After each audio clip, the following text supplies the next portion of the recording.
and welcome. Brink-Castleberry here with another Just Ask Kim marketing roundup.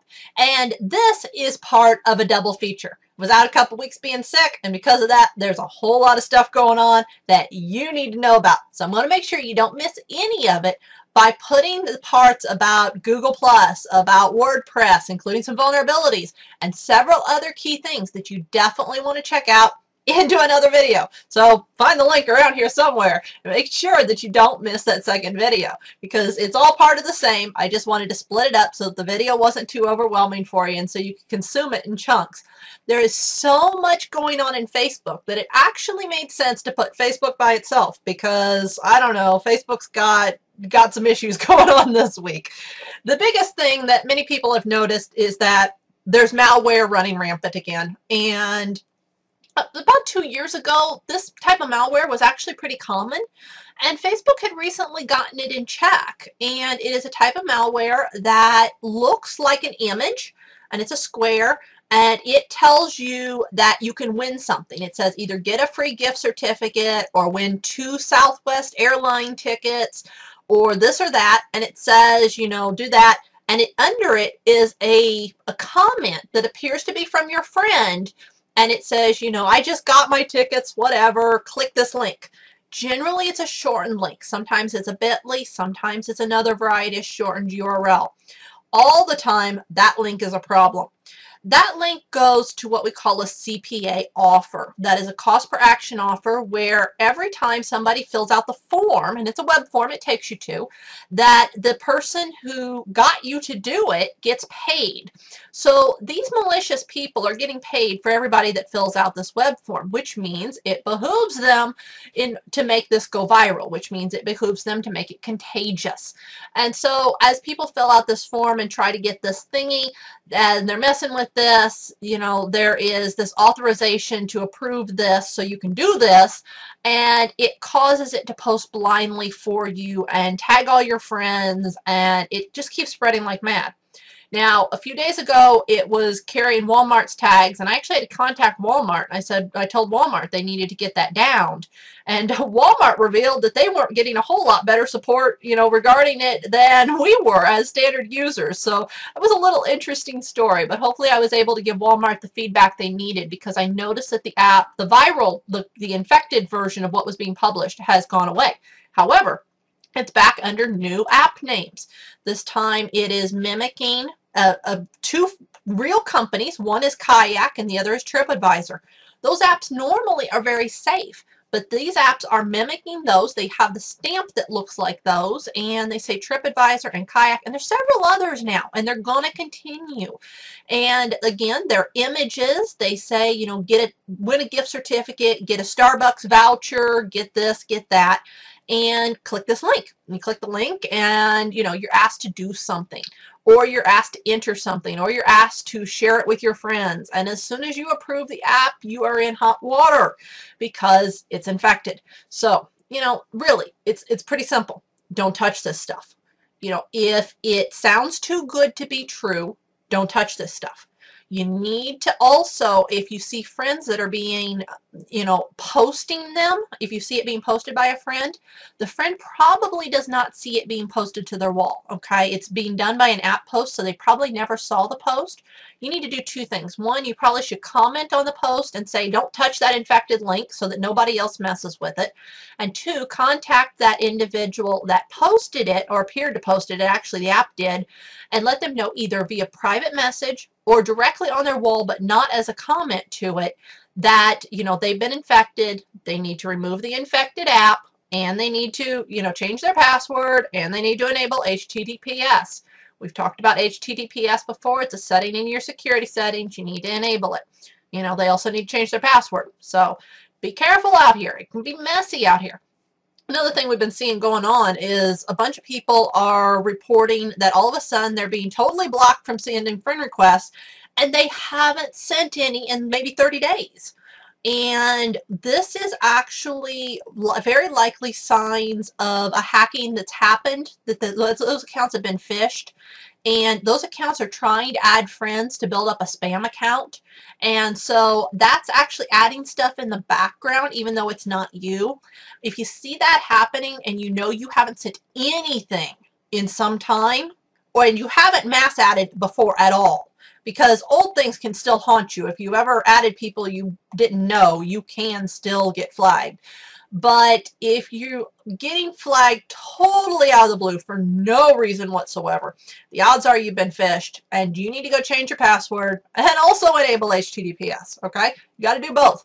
Enable HTTPS and change that password, and that'll generally sort it out. You'll have to let the ban on adding friends wear off, but it'll wear off shortly. You'll be fine. Fortunately, that sorts itself out. What doesn't sort itself out is the trouble that Facebook has created for some users regarding the Sandy Hook shooting situation. And I don't like to bring up the Sandy Hook situation. It's a very, very sensitive issue, and I'm very sensitive to the individuals that were involved.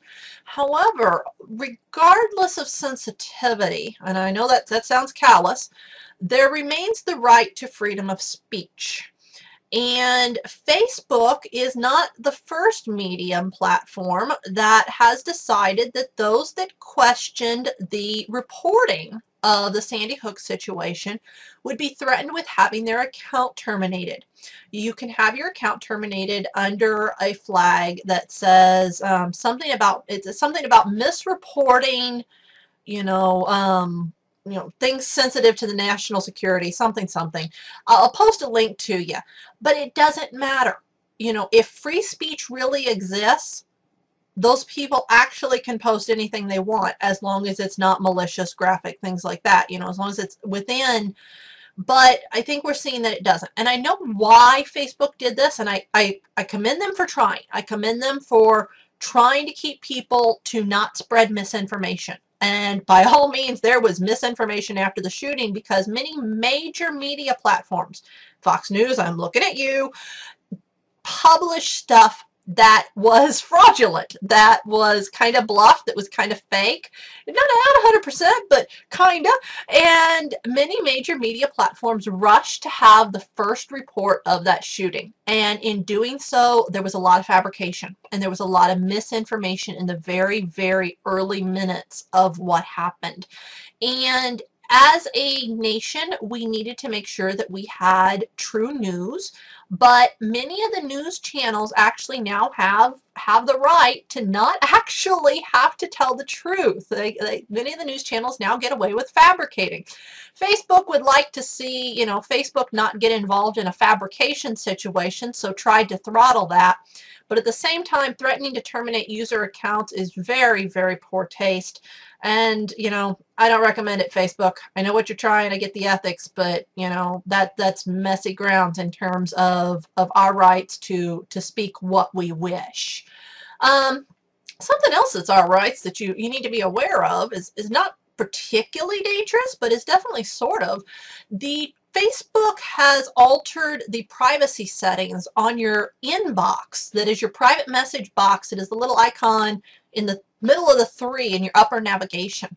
And that is your private message box. And formerly in your Facebook privacy settings, you could control who could post to that. You could have friends, or all friends, or friends of friends, or public. So you could have only 3 options. There was no way to totally turn it off. I tried. I would love to be rid of that box. Okay, that box is a constant aggravation for me. I don't like having a dozen inboxes, but whatever. I couldn't disable it, so I tried before. But those were your 3 options. And there's a good chance that you probably have yours set to one of those other than public, unless you're doing social marketing. You may have yours open to public. That's cool. However, Facebook recently removed that setting, and now your inbox is open to public. Okay, if it was friends only, it's now open to public, but there's some changes. And what changes is that inside your inbox, you have to be aware that you have the inbox itself, and you have a folder called Other. We can affectionately call the Other Spam. Okay, And like any spam filter, it contains false positives, which means it contains posts that should not be in there and that are very valid and very real. Now, if you're a female, you have, the average, the solicitations from gratuitous males, and, you're going to have, different stuff depending on who you are, and you're going to have event notifications and other crap that's in there that belongs in there, which is fine. I'm cool with all of that. However, the fact that, there's false positives in there at all means that you have to keep an eye on it.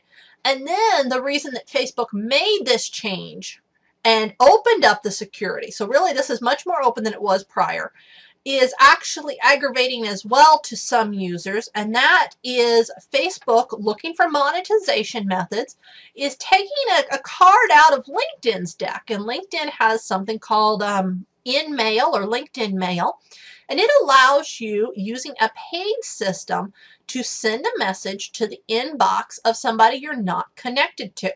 So here's how this works. This isn't in place yet. It's being beta tested. Values kind of vary. It sounds like it may end up at about $1 a message, but I've heard that some people have seen higher rates than that. And so, like I said, it's all in beta at the moment. And the fact is, if everybody pushes back, it might, never show up. There's many beta tests that never make it to active use. But there's a good chance this is coming, because this is actually a very key monetization method. And it could actually work, but it doesn't mean I have to like it, right? So what that happens here is that, say that John Doe met you at a big reunion you guys were all at, but he's not family, he's not connected directly to any of your friends. It was just, maybe it was a school reunion, or maybe, maybe it was, I don't know, something, but he's not connected to you in any particular way. And let's say that he would like to send you a message on Facebook, probably to remind you who he is and that he'd like to get a friend request through, but possibly to do things like employment recruiting, or to interview you, or there's many other valid reasons to want to send what amounts to an email to somebody that they're going to check that you aren't directly connected to. I understand the valid reasons. This is why LinkedIn has this system and why LinkedIn does well with it. But now, if John doesn't pay, he can message you and it will go to the other box. If John pays, when this goes into place, then it will go to the inbox. So John can pay to get his self into the inbox. This is cool until somebody starts spamming. How much spam will we see? It will be interesting to see.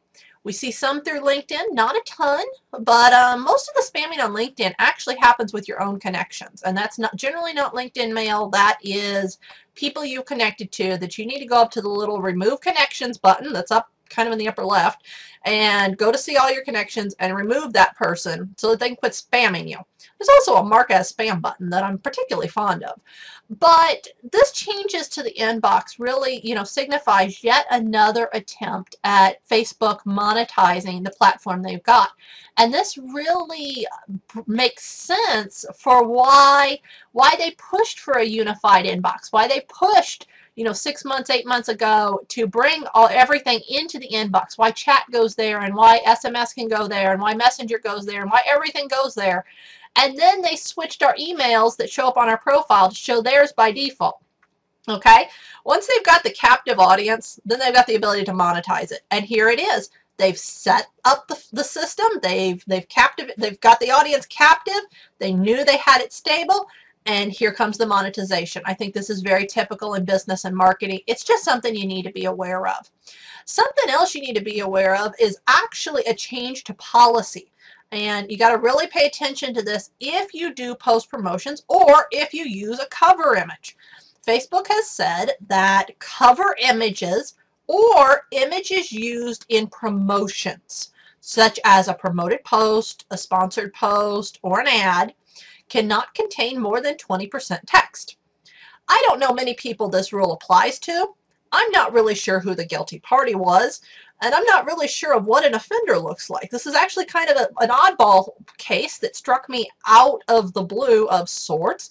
I'm not sure if somebody's writing a novel in their image or just what's happening, but apparently this is coming. Has been added to the rule list, and people are saying that enforcement will start around January 15th. I have not verified against that against the developer blog. Again, like I said, I'm not real sure who this impacts, but you do want to pay attention. Again, this is a good time to go look at those cover images that you're using on your Facebook profile, your Facebook profile and your Facebook page, and ensure that you are within all the policies, which are different for profiles and pages. Ensure that you are within your rules, within, what they say, because if Facebook's going to make another round of looking at cover images again, you don't want them to stumble across yours and find you for other violations. That can actually cost you your profile account. Which can cost you your page. So best that you stay within terms. And if you're doing promoted, sponsored posts, watch your image to text ratio, I guess. Use a better picture, But most of the images in social media are actually very image rich, and text, maybe 10-15%. So, like I said, I don't know where it's coming from. So I've got a Facebook tip for you that I'm going to put in the link below. It's a great blog post on how to view your fan-only engagement. The engagement numbers that you see in your insights actually includes both fans and non-fans. And that occurred when Facebook opened up the ability for fan pages to be engaged with by non-fans. And it might behoove you to really do this and to look at it and see if you're getting a large number of non-fans that are engaging. If that's happening, you might want to pay attention to doing some calls to action to getting people who are already seeing your stuff to go ahead and like the page. Then they become fans, and then you get additional benefits from them being fans. So go ahead, have a look at that. There's not really an upside downside to either way. If you got a bunch, that's cool. If you don't, that's cool too. But it's definitely a metric that you want to look at, and it's hidden in the insight stats. He'll show you where it's at. It's a great blog post. Now, something else that's kind of interesting is that when you're doing Facebook marketing and social media marketing, studies come to light that really talk about how is the general public accepting this? How is this being tolerated? Well, Jim Doherty from over at Leaders West published a blog post that talked about a study done by Truth Serum. And Truth Serum did an interview, a survey of individuals in the Australia area. And what they revealed is that people don't particularly like social media marketing. Oh boy, I don't suppose we're surprised, are we? I've talked before about, the need to keep this a little lighthearted, the need to, to remember that people are on Facebook to have a good time.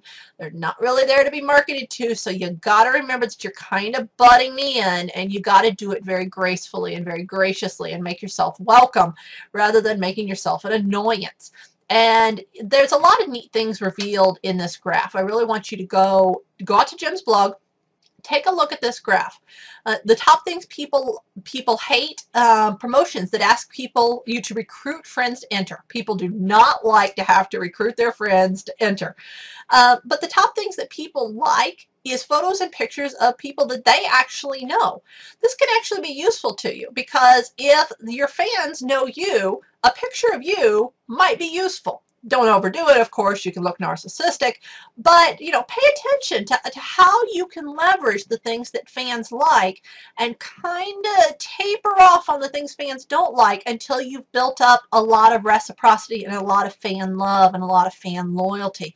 Now, this study is Australians. I will say that Australians are a little more cautious and a little more conscientious of marketing than American individuals are. I don't think they're any more conscientious, however, than the UK and European market. In fact, the European market might even be more sensitive than the Australian market. Pay attention to that, because the American market is a little more accepting of hype and a little more accepting of promotions than the Australian and European markets. However, your conservative individuals on your page who aren't generally too wrapped up in stuff are still really going to respond the same way. I find that, the Australian mindset is a very good mindset to pay attention to, because it kind of is reflective of the more midline individual who isn't all burned out on hype, but is kind of cautious and tired of hype, seen too much, you know, that kind of mindset, which a lot of us have in our fan base, is definitely something to look at. So I want you to go see this study.